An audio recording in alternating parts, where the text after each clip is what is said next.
What if I told you there's one simple tool that could completely change your relationship with money? Well, today that's what we're doing. We're unlocking the power of the modern American budget, and we're going to show you how to take control and actually build the financial life you really want. So, does this hit a little too close to home?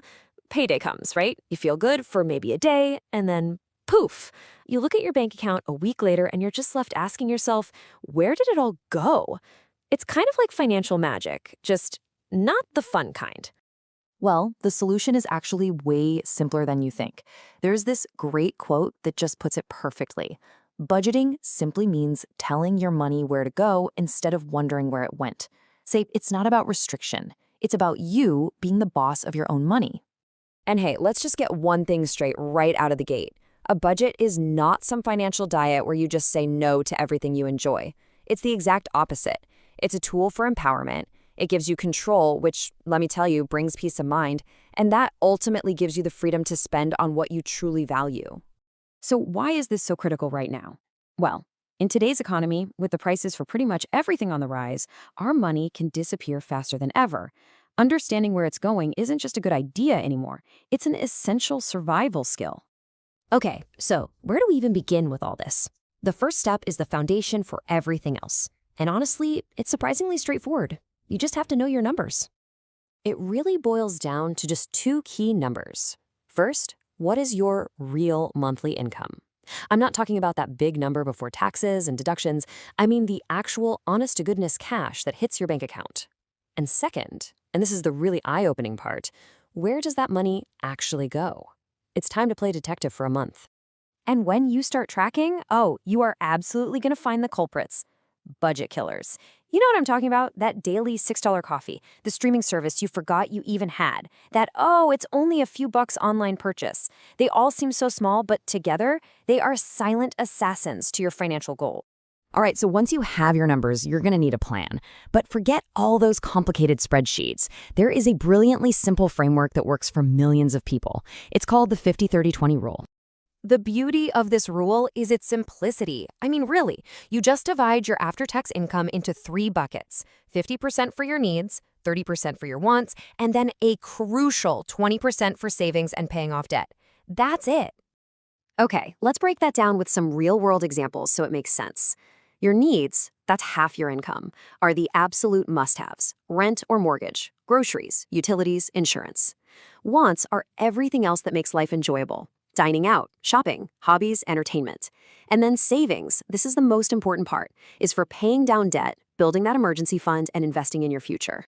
Now, if you're looking at that 20% for savings and thinking there is no way, that's completely okay. Seriously, the goal here is progress, not perfection. Starting with just 5% or 10%, that is a massive win. The key is just to start building the habit. So, you've got your numbers and you've got a plan. But, there's one critical moment that makes or breaks every single budget. It's a habit that separates success from failure, and it all happens the moment you get paid. Just think about it for a second. There is a 24-hour danger zone on payday. If you don't tell your money where to go immediately, it will get spent. It's just going to vanish into 1,000 tiny unplanned purchases. This right here is the exact moment that most budgets die. So the solution is this super simple 3-step routine.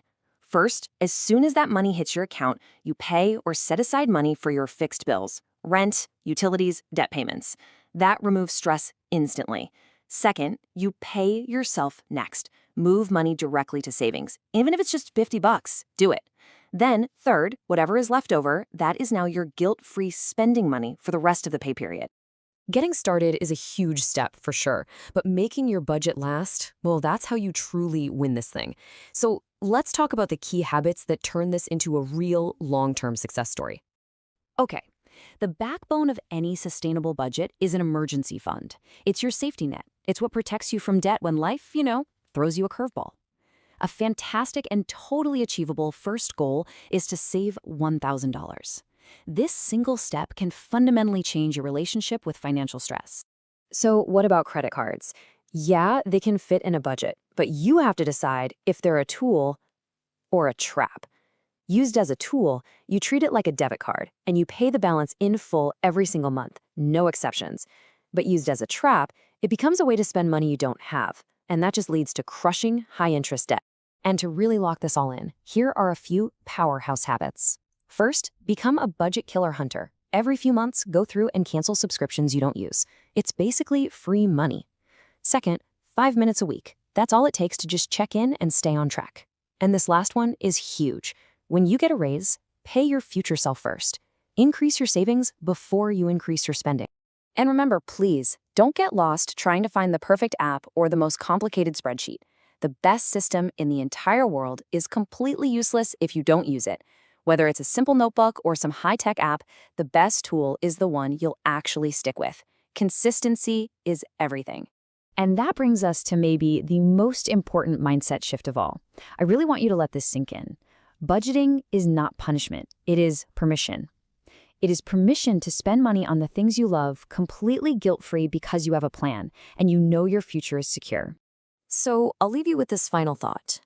When you are the one in control of your money and not the other way around, what becomes possible? What big goal can you finally start to tackle? What kind of freedom are you going to create for yourself? Think about it. What part of your life will you control first?